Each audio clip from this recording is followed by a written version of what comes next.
We're at the LCC. Target's just up ahead. I'm gonna call it in.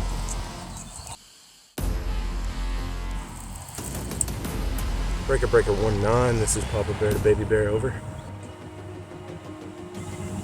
Who gave the green light on those call signs? Sounds kind of gay. We are at phase line red, ready for insertion. Red? Alright, let's go, Rambo. Alright, prep the ECT. What the hell do you mean ECT? All they gave me was this bag full of tannerite. Detonate, detonate, detonate. Bro.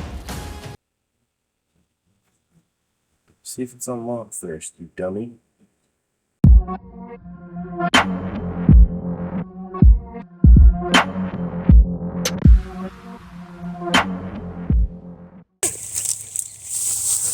Some random dude just ran past like 30 feet away from me in the middle of the fucking woods. Oh, and I'm dressed like this. He's probably shitting his pants.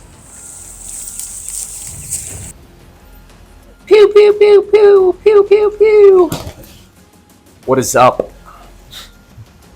my brothers from other mothers, my YouTube fam? Welcome back.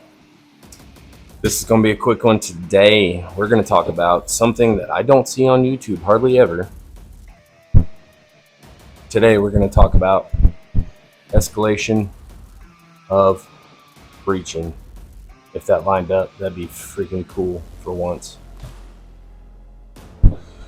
As always, guys, you know the drill. If you like what you see, if you like the merchandise, smash the like, subscribe, share it with your homies. The homies that you kiss goodnight when you tuck them in, all that good stuff. So, all that out of the way. Yeah, we're going to talk about something that I really don't see all that often, and that is escalation of breaching. And we're going to take the long way around the discussion, and whether it is a long approach, assault, short approach, dynamic, tuberculosis, whether it's dynamic or intentional, whether you're finna get balls deep in some CQB, a patrol, you name it. The name of the game is stay super quiet, undetected, super sneaky as long as you can.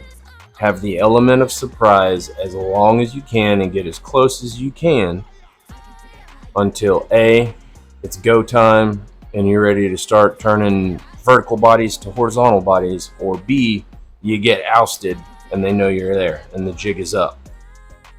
So you want to stay as quiet and undetected as you can until the jig is up, and when the jig is up, then it's go hard time.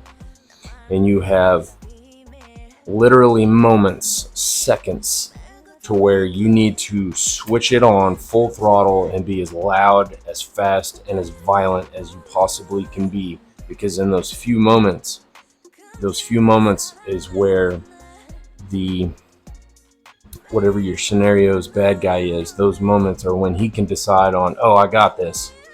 What is this? I've got time to react. Oh, we've got this.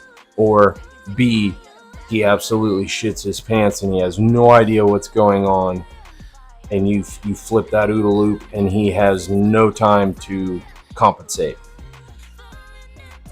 CQB and essentially any kind of gunfight is won by inches, angles, and seconds. You need those three things, or a combination thereof, and you win. Now, some of you are going to jump down there and be like, oh, fire superiority and all that. Like, yeah. You get the gist. So, that being said, escalation of breaching is essentially we want to hold on to the sneakiness, you want to be as stealthy as possible. So if you've got a 100 grain 84-inch ECT that you could remove the side of a house with, don't go run up. If you've been undetected, don't go run up and put that on the door to blow the door and breach in. If they don't know you're there, cool, you got all the time in the world. Check and see if that thing's unlocked. Because if it's unlocked and you blew it, then now everybody knows you're there, and what for?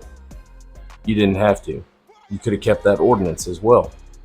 So if you still have the element of surprise, always check when you come up to an entry point, exit, you name it. When you're passing through a barrier or a threshold, check and make sure on whether it's locked or unlocked. If it's locked, is it a padlock? Is it something that you can cut with bolt cutters? Is it something that you can pry open with a crow's foot? We've gone over multiple different affordable breaching tools that you can get at a local hardware store. So those are things that you want to check for before you go all beans. When you give it all the beans and you just blow the door off the hinges. Well, Joe, I can't get my hands on a 100 grain ECT, where civilians don't have access to that stuff. Yeah, you're right. But we do have access to tannerite in the red targets, stuff like that. I can't say too much because I'll probably get flagged and then put on some sort of watch list, but you can figure it out. And there are books online to where you can learn how to make your own stuff. As you saw in the intro, a bag full of tannerite, if you're undetected and you really do need to breach something, run up, put it where you need to put it, gain your standoff, and let it rip. Have other elements on standby that can run in once it's breached. So there are lots of options that are still civilian legal that you can do to gain entry into areas.